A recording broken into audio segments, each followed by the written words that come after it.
Check out this recipe, you don't want to miss it. The bakery, and let me show you the bolillo.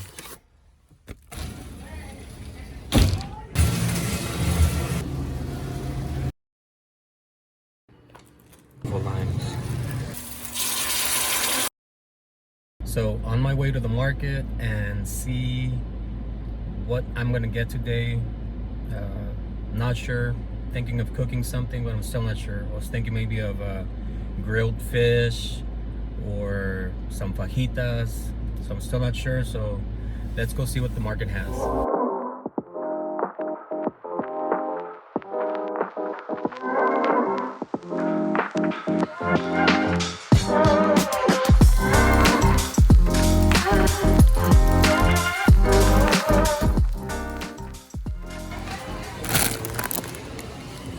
Chips here. And let's grab some bananas. This is good.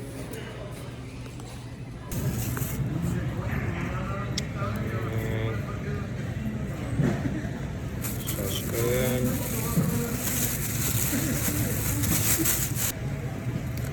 Got some tomatoes.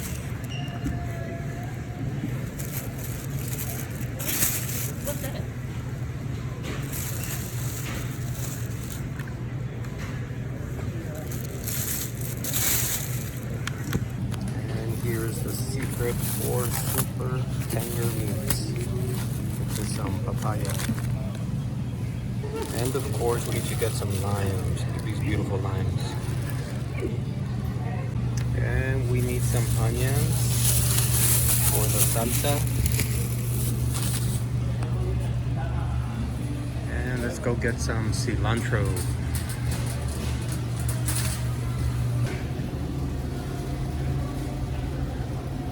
And we're gonna grab some good old corn tortillas for the tacos.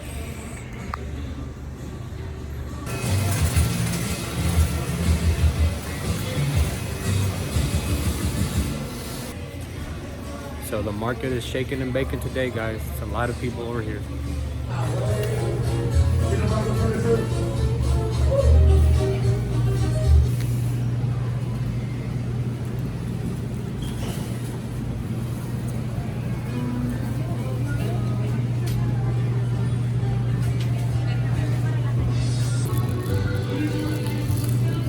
Fajita ready.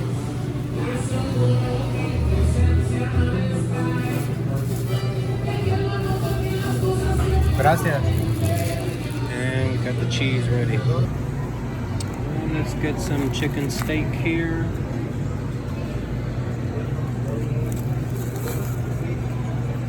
So I'm trying to find a tortilla, what you call it, it's kind of like a little device where you put the masa in, and then you pretty much squash the masa so the tortilla can come out.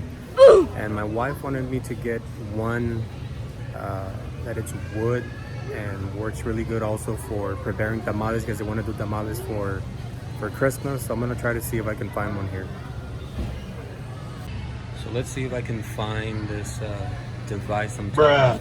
So there's some roller pins for dough, all these little neat cántaros. So to cook things in it. And I think I found the device that I'm looking for. Yeah, it's this one right here. So that's where you put the masa and then squash it so you can get a tortilla, flatten it out. But I'm not sure if my wife needs the square one or this elongated one for tamales, so I'm gonna have to make a quick phone call. So yeah, she's gonna go with the squared press. So it's this device right here. Pretty heavy, pretty tough.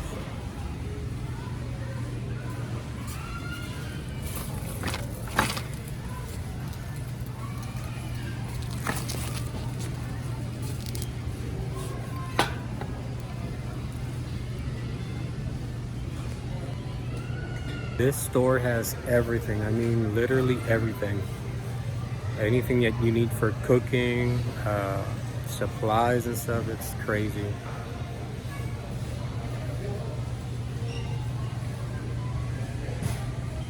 Just rows and rows of cooking supplies and plates and pots and all sorts of stuff. And let's go and pay for all this stuff.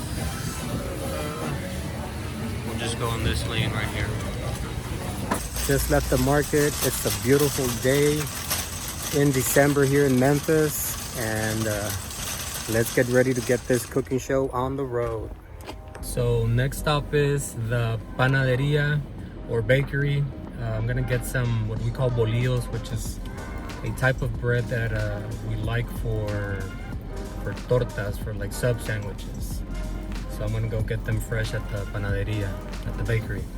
So if you're enjoying this video, you enjoy content like this, go ahead and subscribe. Consider subscribing to my channel. This is a channel that I'm starting, just, you know, my daily life here in Memphis, which is everything from work. I work in real estate, so anything that has to do also like in real estate, and just daily life here in Memphis, you know, just bringing you guys into what I'm doing here. So if you like content like this, consider subscribing, hit the like button, and let's keep it rolling. Another thing I like about coming to this market is that the bakery is right across the street. So I don't have to travel, you know, that far to go get the fresh bread. So just like that, we are pulling up to, it's called La Espiga.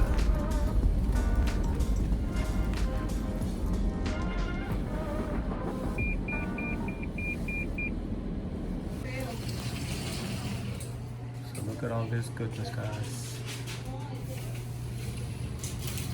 Daily fresh bread.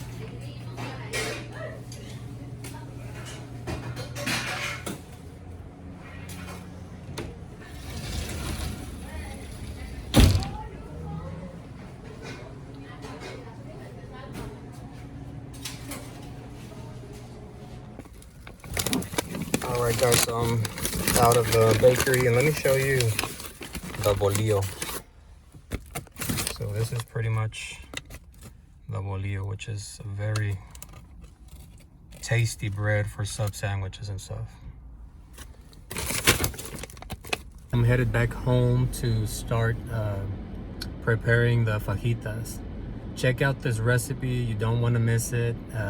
I use papaya to tenderize the fajitas, which it only takes about literally 8 minutes to tenderize. If you leave the fajita more than 8 minutes, it'll actually just start dissolving. So no more than 8 minutes tenderizing with the papaya, and you will never want to cook fajitas or steak or anything that has to do with meats without tenderizing it with the papaya.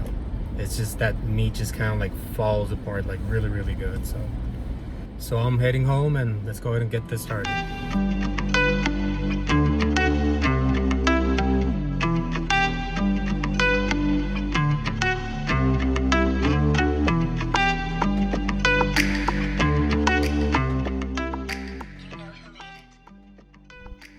All right, so here is the secret to super tender meat.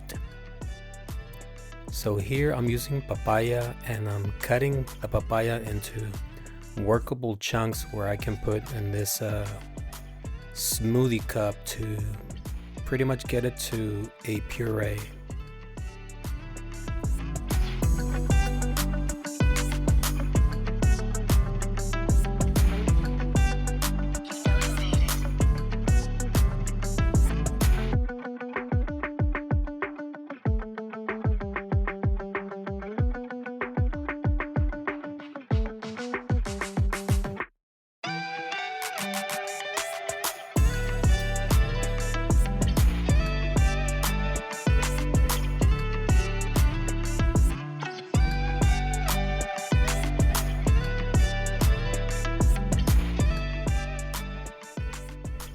So here I'm adding a little bit of water just to make it easier for the blending process. So guys, just make sure you pretty much liquefy the papaya so there can be no chunks in it.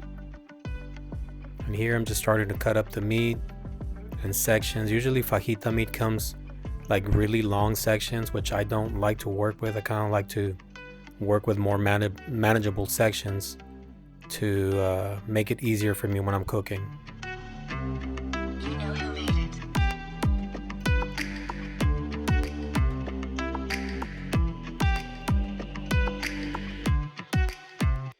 And here I'm just putting in the puree into the meat. And guys, make sure you don't leave it for more than 8 minutes. Just depending on how soft you want the meat, 8 minutes is more than enough time. You can actually take it out at 5 or 6 or 7, but don't go past 8, because if not, that meat is just gonna fall apart. So once the 8 minutes is up, you want to go ahead and rinse the fajita or the meat or steak, whatever you're doing with it.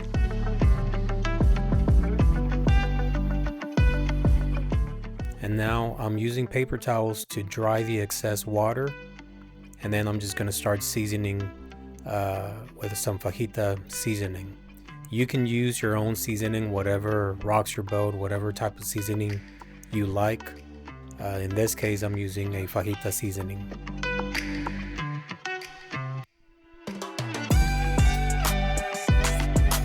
I'm using 5 tomatoes, and I'm going to use 3 jalapenos to make the salsa.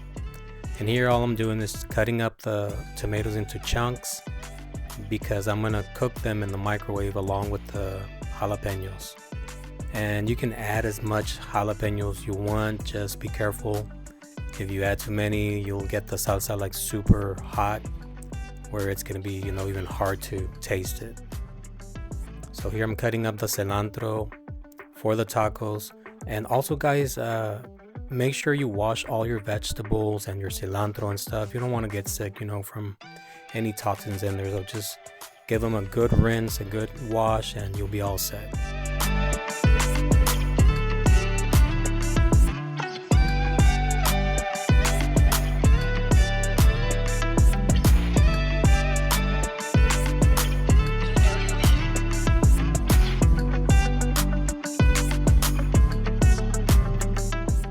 So I'm also going to be using some onion that I'll be flavoring the salsa with also. And I like to cut it like in half moons, like really thin slices. Tomatoes and jalapenos are done, which I cooked that for 8 minutes. So here you want to add your salt, and just add the salt to your liking. Then they go in the blender to be nice and blended. Some people like them chunky, some people like their salsa liquefied. All up to you. So here my mother-in-law jumped in to kind of like speed up the process. So here she's sauteing the onions before adding the salsa. Once the onions are sauteed, drop that in. Look at that.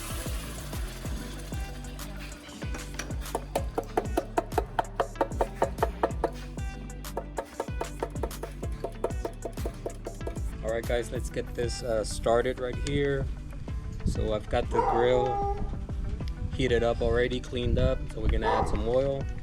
Cooking on a 36-inch Blackstone griddle. Man, do I love this thing. It just gives you like huge real estate space to cook like larger quantities of food. It's amazing. So here all I'm doing, I'm gonna throw the fajita in there. Fajita, once you have that griddle like hot, it doesn't take much to cook. It's a couple of minutes, on each side. I'm saying maybe like around 8 minutes total, and your fajita is ready to go.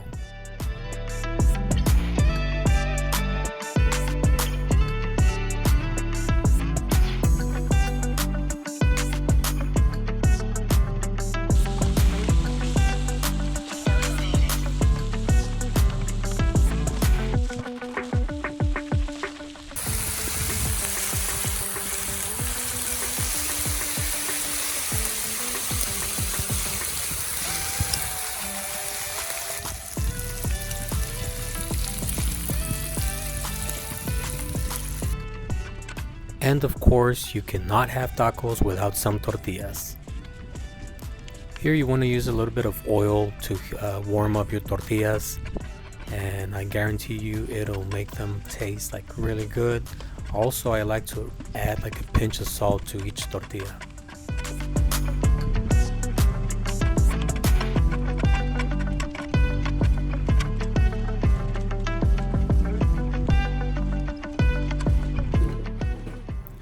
Fajita is done. Everything is ready to prep that taco. Look at that meat, your salsa, cilantro, a little bit of rice, Say what? Mexican cheese. Guys, look at this. A work of art.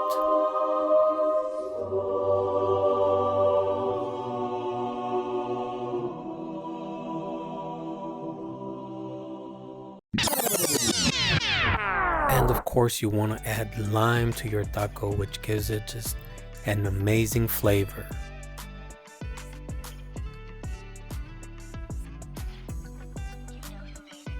And here comes the taste test.